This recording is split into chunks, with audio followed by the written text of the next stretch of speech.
Mga igsoon natay taga-reaction no. Ni na dunay usa ka pastor nga nagpamatuod nga na kuno tulo ka iglesia ang gitukod sa Ginoo sa ato sa paminawon mga igsoon.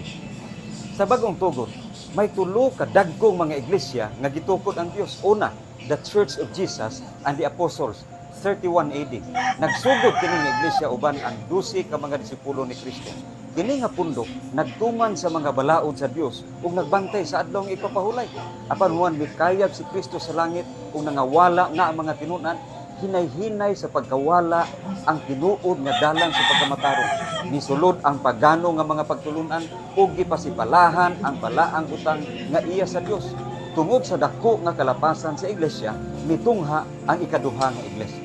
The Reformation Church, 1517 AD. Tuyo ni ini nga pundok mao ang pagtul-id sa hiwi nga mga pagtulunan ug pagpabalik sa pagtuo sama sa pagtuo ni Kristo. Pareha sa unang iglesia, kini nga kalihukan natakdan ug nahugawan sa kalibutanon nga mga butang. Busa ang Dios nagtawag sa ikatulo ug katapusan nga iglesia.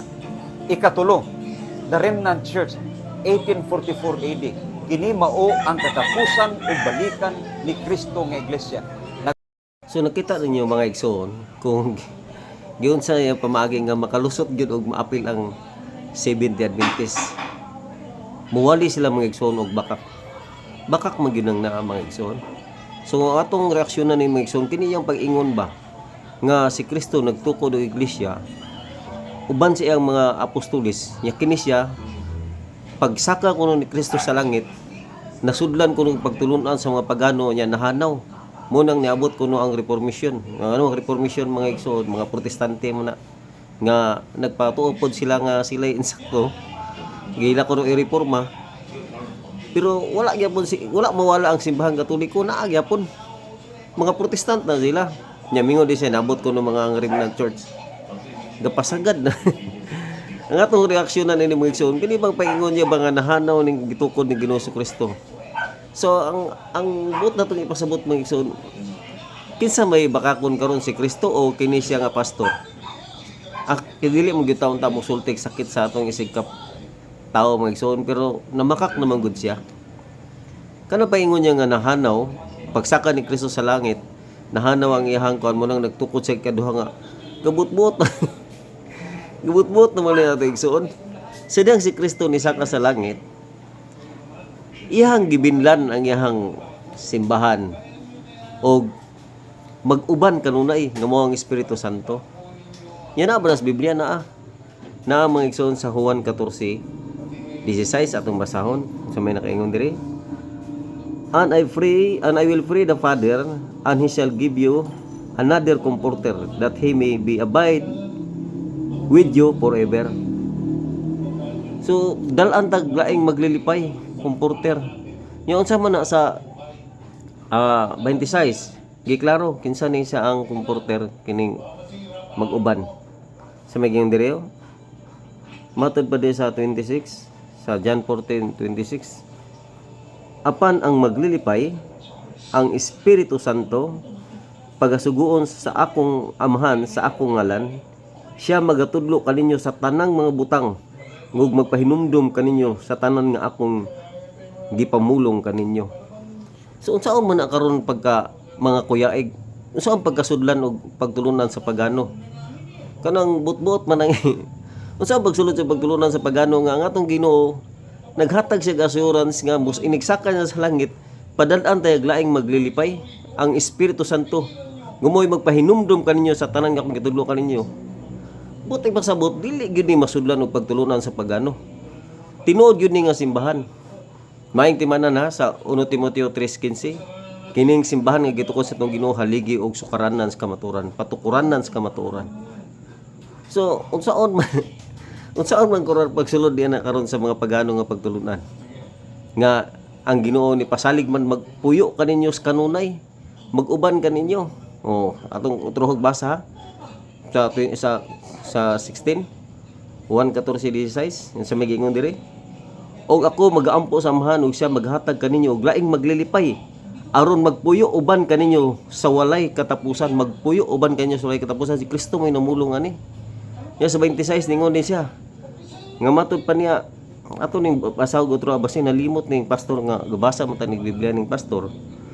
Apan ang maglilipay ang Espiritu Santo pagasugoon sa akong amahan sa akong ngalan, siya magatudlo kaninyo sa tanang mga butang ug magpahinumdom kaninyo sa tanan nga akong gipamulong kaninyo. Asa man diha karon makasulod ang pagano nga pagtulunan?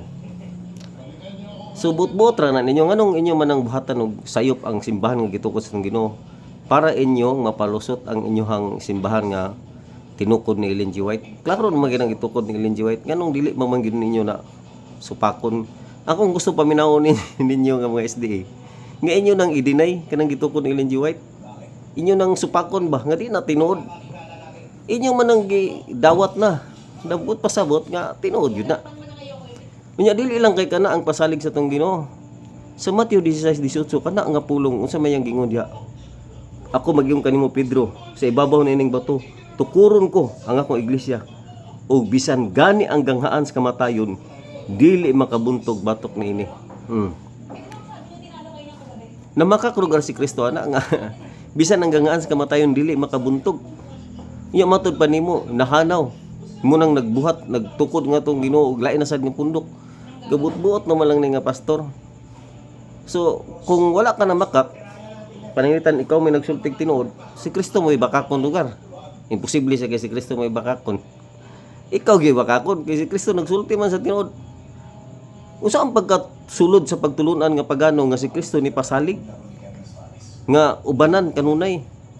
Naa San Mateo 28:19-20. Unsa may giingon diri? Panglakaw mo sa nang kanusuran, himuas lang ako mga tinunan, bunyagi sila sa ngalan sa mansa ko sa Espiritu Santo. Og tudloy sila sa pagtuman sa tanang gitudlo ko kaninyo. Og ako mag-uban kaninyo sa kanunay hangtod sa katapusan sa kalibutan. O uban-ubanan niya. So unsa ang pagkasayop ana? Unsa ang pagkawala ana? So nganong inyo man ang buhatag istorya ang tinuod nga simbahan nga tukod sa Ginoo nga nahanaw? Ngano man kay gusto ninyo nga ipalusot ninyo na inyong Seventh-day Adventist. Gusto niyo nga mapalusot ba? Kay ngano? Kay dili naman gud mo to ang mga tao ana. Munang inyo ginaibalik-balik og kanang lansi, isilsil nyo sa paalimpatakan sa inyong mga membro. Nya inyo pong membro yango ra pod kay wa poy tuon. Dili na mao. Itudo ninyo ang tinuod.